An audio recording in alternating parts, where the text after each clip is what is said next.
Hello and welcome to the Passion Driven Pioneers interview series. I'm your host, John Channon, and today I'm joined by Amanda Kelly, who is the agency owner of Live Well Travel. Amanda, thank you so much for joining us today. Thanks for having me. Yeah, would you like to kick us off with a brief background as to who you are, what you do, and then the business that you're in? Yeah, so I am really have been in the travel industry for almost the past 20 years with my own agency for the past 8 plus years. So I started as a solo business owner and now have grown into a boutique travel agency of 11 other advisors. So bringing on a lot of mentorship, and we all share our specialties around different areas around the globe. Oh, that's great. Well, I know you mentioned you've been in the travel agency industry or the travel industry for a little while. Um, and just now on your own, just for the past few years, several years, what was the initial spark that led you to move from kind of being a corporate travel agent into having your own business? Yeah, so twofold. It really stemmed from some of the corporate individuals that I was working with started asking if I could help with some of their individual family plans and travels, and some smaller groups that wasn't as big into the corporate realm. And it started driving my curiosity of, oh, I love the planning process of that. I love figuring out the little puzzle pieces to make sure that we have a trip that's aligned without stress, without all the worry behind it. And so that stemmed from it. And then, really, several years ago here, my mother was diagnosed with ovarian cancer. And one of our very last trips that we had taken before she had passed away was to Ireland. And for me, that really sparked these travel creates memories and moments. And that's something in my life I really try to stay steadfast to is creating moments and having those memories that are going to last for a long time, versus sometimes collecting things. So for me, travel has just sparked that interest, and it stemmed from both my mom and her passion for travel, and then, of course, like I said, shifting over from some of the other corporate bigger events to those individual travels, which has been so fun. So you mentioned yourself as a boutique travel agency. Maybe describe for our audience what's the difference between a boutique agency and maybe a more traditional travel agency? Yeah, so as a boutique agency, really you're going to get one personalized individual that's going to see your trip through from start to finish. So you're not calling up a random phone number or a 1-800 number, and you might get somebody different every single time. This is the person that's going to start with a consultation, make sure that we're aligning with what you're envisioning, getting really clear on what's important to you, and then saying, here's what the next steps are, here's how we're going to help. And from the beginning to even when you're in destination and we have you connected with our in destination partners, you still have us as that, let's say, almost like a personalized concierge that's with you throughout to help throughout the process. And that's something that we love adding, that added touch. Plus, as a boutique agency, each of my advisors is specialized in a different area around the globe. So you can really be catered to the individuals that call in and say, hey, I do want to go to Asia. Who is my Asia specialist? And we can connect those people together. Oh, that's great. So let's talk a little bit about the beginning. What was it like at the beginning? What were some of the things that you had in place and you nailed, but what were some of the other things that maybe you weren't quite prepared for when you were starting up your business? Yeah, I think really one of the things that I could bring forth right away is my knowledge of destinations. I've been to over 87 different countries. Oh, wow. I've traveled the globe. So speaking firsthand to when you get on a phone call with a lot of us and with myself, knowing the feel and the vibe and the location and what to expect, I think is something really imperative. It provides a peace of mind for those that are calling in going, I don't know what to expect. This is my first time that I might be stepping into this country, and I can really ease those nerves. So that piece I felt so confident in and knowing, yes, I can make those recommendations. And also having been on the corporate realm, staying one step ahead of the questions that people will have. Well, what does it look like when I land? Who's going to pick me up? What about checking into the hotel? What about the activities? Tell me about, is it safe to drink the water? What about the currency? Staying in trend with all of those questions is something that I felt very confident in. I think the things that we don't or aren't prepared for, and this could apply to almost any sort of business, is all the other pieces that come with it. So let's set up our systems. I think if there's one big thing I could say is when you first get started, you don't know what you don't know in terms of all the systems that tell from A to B. And what I mean by that is let's not keep repeating the same email over and over. Let's get a system in place so that when somebody calls in, asks about a trip, asks or inquires, they know exactly what the next steps are. And nobody tells you that when you come into this industry. Just like a lot of different industries, you have to create your own. And so that one piece was something that I've built over the last several years to create more of a consistent workflow. And that doesn't happen at the very beginning by any means. So you're coming in learning along the way. Oh, that's good. I appreciate you sharing that.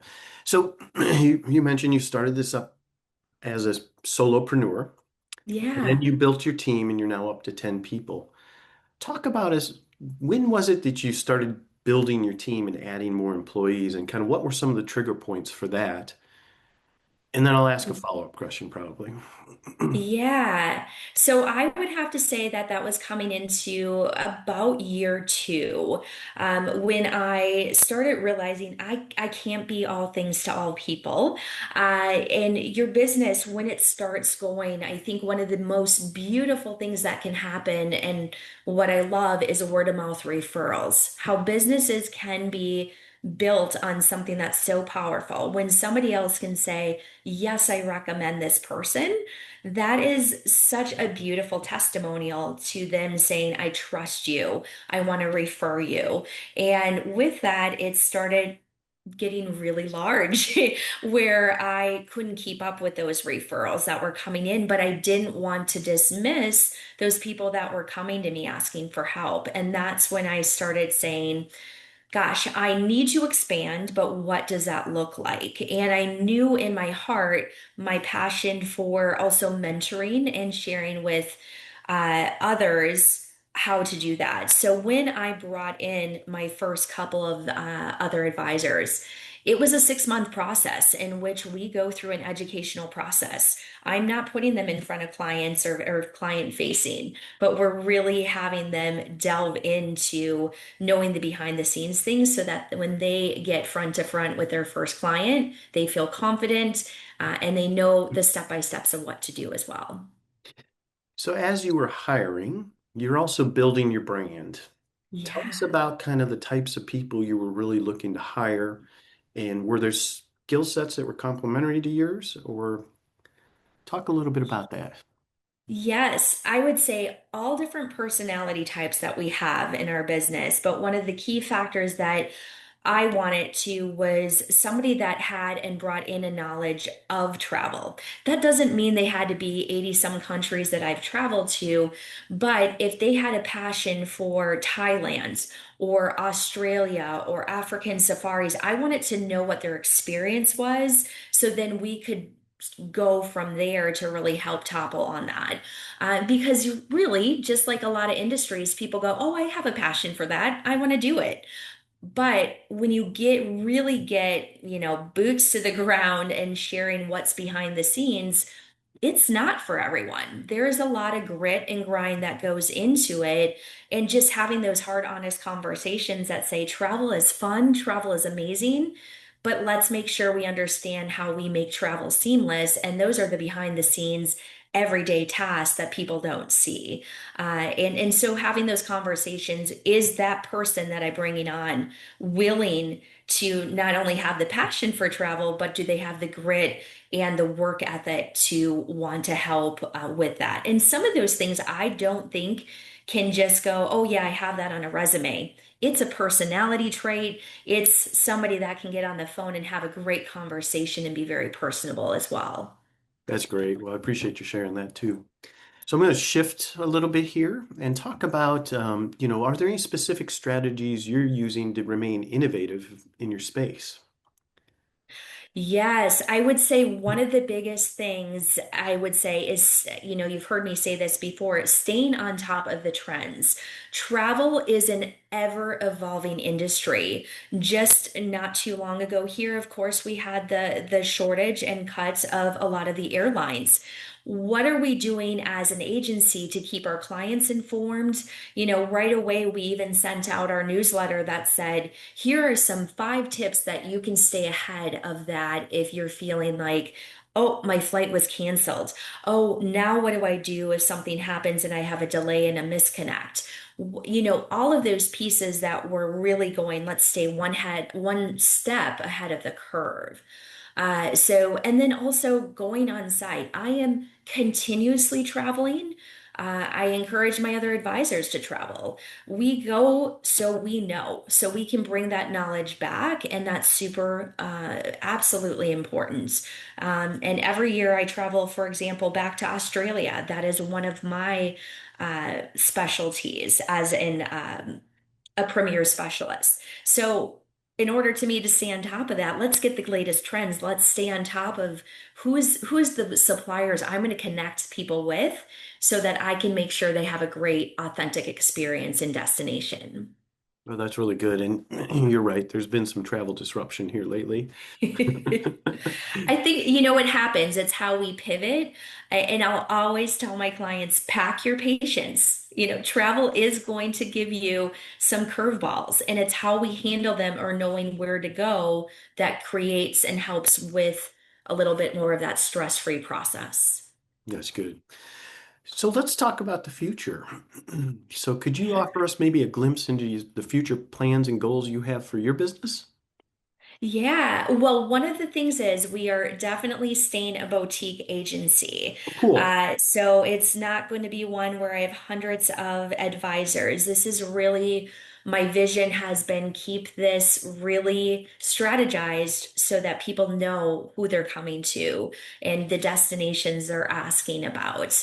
I see the vision of, we talk about this a lot, and it can be across the board for a lot of industries.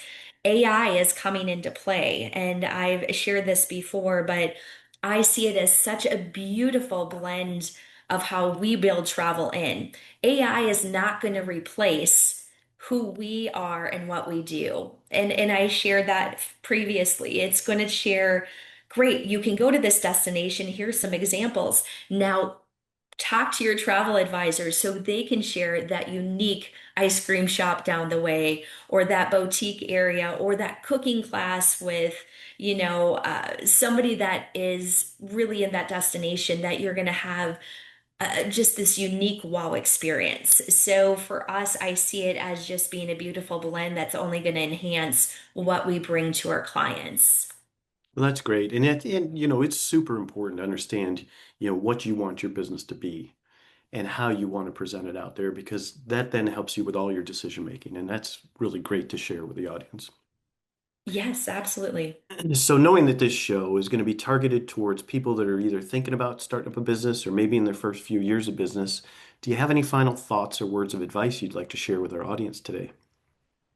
Yes, absolutely. Don't wait for perfect. Start with passion. If you wait for everything, I think, to be perfectly aligned, you could be waiting forever. So start with what you have, where you are, and grow from there. Because really, momentum beats perfection every single time. And your business, I will say, will ask a lot of you when you first start, and making sure it's something you love is so very important because this isn't an 8 to 5 job. It's energy, persistence, resilience. But when you genuinely care about the work, the people, the product, the purpose, it can sustain you through the long days and all of those learning curves as well. That's really great. Listen, thank you so much for your time today, Amanda. Yes. Thank you again for having me. Hope this sheds a little spark to help others who are thinking of starting their own business too. Yeah, it was great meeting you, learning more about your entrepreneurial journey and your boutique agency. And to everyone watching, I look forward to seeing you in our next episode.